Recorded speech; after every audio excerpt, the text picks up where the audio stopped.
It's part one of my shed build. There was an old 8x6 shed here when I moved in, which has seen better days. So look at the price of sheds and how they're constructed. I thought I'd build something a little more substantial, hoping to never have to do that again.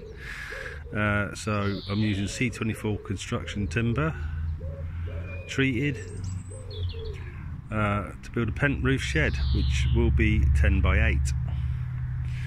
So I've dug down through about 2 foot of topsoil to the chalk, and then put down 6 inches of hardcore, some type 1 stone, compacted that, and then laid 3 blocks cemented together on top of each other with 9 pillars, total 27 blocks, and then some damp course on the top of that, which I put 2 layers on. So one will act as a damp course, the other one will be folded up and fixed underneath the cladding. So this is 6x2 C24.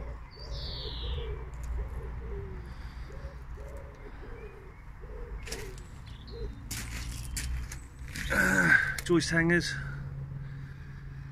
6,000 nails, 25,000 screws. Later, hand sawed it all.